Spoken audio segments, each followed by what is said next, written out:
విశాఖలో జరుగుతున్న ఏఐ సమ్మిట్కి ఇప్పటికే దేశ విదేశాల నుంచి ప్రజాప్రతినిధులు దాంతో పాటు అక్కడ ఉన్నటువంటి డెలిగేట్స్ అందరూ కూడా వచ్చినటువంటి నేపథ్యం అయితే కనిపిస్తుంది. ఇదే క్రమంలో చూసుకుంటే ఎంతోమంది పెట్టుబడిదారులు కూడా వచ్చినటువంటి నేపథ్యం కూడా కనిపిస్తుంది. ఇదే క్రమంలో మనతో పాటు మాట్లాడడానికి మంత్రి సుభాష్ గారు అయితే మనతో పాటు ఉన్నారు. ఆయనతో మాట్లాడి దీనికి సంబంధించి మరిన్ని తెలుసుకునే ప్రయత్నం చేద్దాం. సార్ చెప్పండి, సార్ ఎలా చూడాలి ఏంటి ఈరోజు చూసుకుంటే ఎంతమంది వరకు ఇన్వెస్ట్మెంట్ పెట్టే అవకాశాలు ఉన్నాయి, ఏ విధంగా ముందుకెళ్తున్నారు ఏంటి? మీరు చూస్తూ ఉన్నారు, ఈ ఎన్డీఏ కూటమి ఈ మంచి ప్రభుత్వం వచ్చిన తర్వాత విజనరీ ఉన్న నాయకుడు చంద్రబాబు నాయుడు గారిని మీద ఉన్న నమ్మకంతో, ఆయనకున్న విజనరీతో, మరి అలాగే లోకేష్ గారి కృషితో మరి ఈరోజు పెట్టుబడులు వెల్లువలా వస్తూ ఉన్నాయి. గతంలో మీరు చూశారు, 10 లక్షల కోట్లు పెట్టుబడులు రావటమే కాకుండా 6 లక్షల ఉద్యోగాలు భర్తీ చేయడానికి కూడా సిద్ధంగా ఉన్న అన్ని ఎంఓఈలని. అయితే మీరు గమనించవలసిన విషయం, ఈ సమ్మిట్కి ముందే, ఒక రోజు ముందే కూడా 3 లక్షల కోట్లు పెట్టుబడులు వెల్లువలా రావటం అనేది మామూలు విషయం కాదు. అంటే సమ్మిట్లో ఈ జరగవలసిన ఎంఓయూలు 2 రోజుల ముందే జరగటం. అంటే మా అంచనా ప్రకారం ఈ 2 రోజుల సమ్మిట్లో ఇంకో 10 లక్షల కోట్ల పెట్టుబడులు రానున్నాయి. అదేవిధంగా మీరు గూగుల్ క్లౌడ్ రావడం చూశారు. సెకండ్ హైయెస్ట్ ఇన్వెస్ట్మెంట్ ఆంధ్రప్రదేశ్లో రావటం, $15,000 మిలియన్, మరి $1 బిలియన్ పెట్టుబడి ఈ ఆంధ్ర రాష్ట్రం వైజాగ్లో పెట్టడం జరిగింది. అయితే సుమారు 30 లక్షల కోట్ల పెట్టుబడులు దాటి ఇన్వెస్ట్మెంట్ పెట్టారు అంటే ఇది దేశంలోనే కాదు ప్రపంచంలో ఎవరు ఊహించింది. దాని మీద ఇది ఏదైతే గత 5 ఏళ్లలో ఈ పాలన, 5 ఏళ్ల పాలన ఈ రాష్ట్రాన్ని ఊచకోత కోసారో, ఆ 5 ఏళ్లలో చంద్రబాబు నాయుడు గారిలో కసి పెరిగింది, లోకేష్ గారిలో కసి పెరిగింది. ఎట్టి పరిస్థితుల్లో ఈ రాష్ట్రాన్ని సువర్ణాంధ్ర రాష్ట్రంగా తీర్చిదిద్దాలి. ఈ జగన్మోహన్ రెడ్డి సైకోపాలనలో సర్వనాశనం చేశారు అని చెప్పి కృతనిశ్చయంతో 24/7 కష్టపడతా ఉన్నారు. ఆఖరికి సచివాలయంలో పడుకున్న రోజులు చూసాం. అలాగే తుఫాన్ వచ్చినప్పుడు కూడా ఒంటి చేత్తో అడ్డుకున్న పరిస్థితిని కూడా మనం చూసాం. అయితే ఆయన ఒకటే చెప్తారు, హార్డ్ వర్క్ కాదు నాకు కావాల్సింది స్మార్ట్ వర్క్. అలాగే గత ఆయన విజనరీతో హైదరాబాద్ని ఏ స్థానంలో ఉంచారో కూడా మనం అందరం చూసాం. మరి ఈ ఆంధ్ర రాష్ట్రం దేశంలోనే ఒక నెంబర్ 1 స్థానంలో ఈ ఆంధ్ర రాష్ట్రాన్ని, దేశంలోని ఆంధ్ర రాష్ట్రాన్ని నిలిపేందుకు చంద్రబాబు నాయుడు గారి కృషి సఫలీకృతం అయిందని నేను సగౌరవంగా తెలియజేసుకుంటా ఉన్నాను. ఈ విజనరీ ఉన్న నాయకుడు చంద్రబాబు నాయుడు గారు ఏదైతే ఈ పెట్టుబడులు వచ్చాయో భవిష్యత్తుకి ఒక బలమైన భరోసాని ఇచ్చారు. సుమారు 20 లక్షల ఉద్యోగాలు కూడా ఇవ్వడానికి సర్వం సిద్ధం చేశారు. ఏదేమన్నప్పటికీ అలాగే ముఖ్యంగా నా శాఖకి సంబంధించిన భవన నిర్మాణ కార్మికులకు కూడా అత్యంత భరోసాని ఇచ్చారు. ఎందుకంటే ఈ పెట్టుబడుల వల్ల ఏ అయితే కట్టడాలు ఉన్నాయో, ఈ కట్టడాల వల్ల భవన నిర్మాణ కార్మికులు గత 5 ఏళ్లలో ఒక 50 రోజుల నుంచి 100 రోజుల మించి పని దినాలు దొరికాయి కదా. ఆ రోజుల్లో మీకు గుర్తుండే ఉంటుంది, ఇసుకను కూడా బంగారంలా అమ్మారు.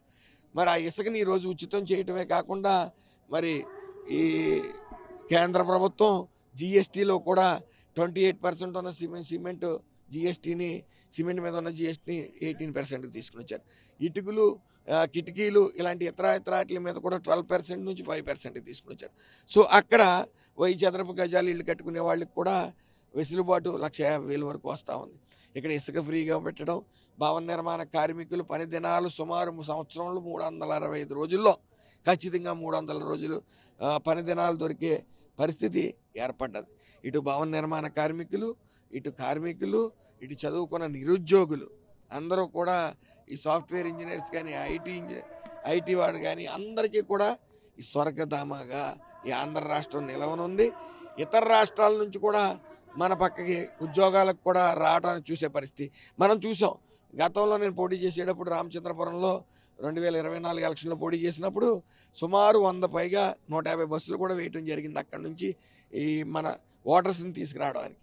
అలా ప్రతి నియోజకవర్గంలో కూడా 100 నుంచి 150 బస్సులు వేయటం, ప్రతిపక్షం వాళ్ళు 100 బస్సులు వేయటం, అలాగే కార్లు, ట్రైను ఇవన్నీ ఉపయోగించుకుంటే సుమారు 25% ప్రతి కాన్స్టిట్యున్సీల్లో కూడా బయటకు వెళ్ళిపోయిన పరిస్థితి, వలస వెళ్ళిపోయిన పరిస్థితి, ఇతర రాష్ట్రాలకు వెళ్ళిపోయిన పరిస్థితి.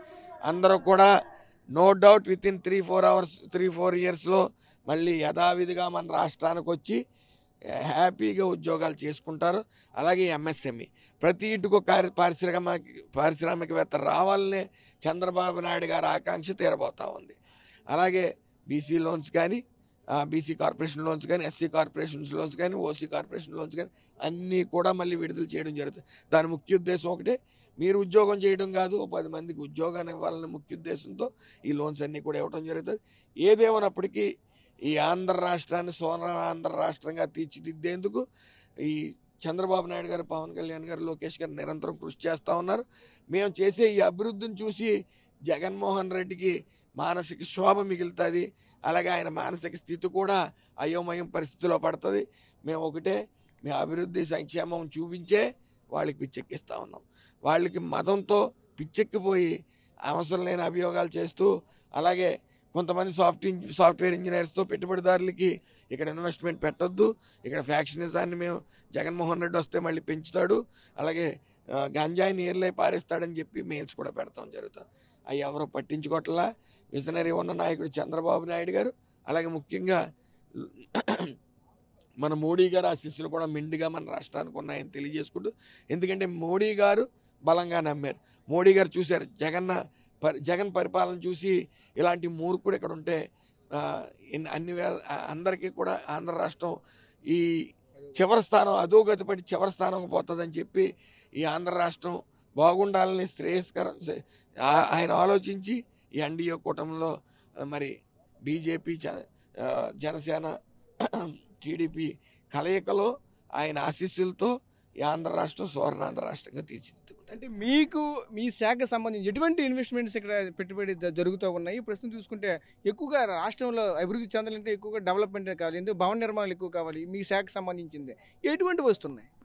ఈ భవన నిర్మాణ కార్మికులకి సువర్ణ అవకాశం, అలాగే వాళ్ళ జీవితాలు పడబోతూ ఉన్నాయి. ఎందుకంటే రెక్కాడితే డొక్కాడిన బతుకులు వాళ్ళు హయ్యెస్ట్ రిస్క్తో ఎత్తైన ప్రదేశాల్లో పనిచేస్తూ ఉంటారు.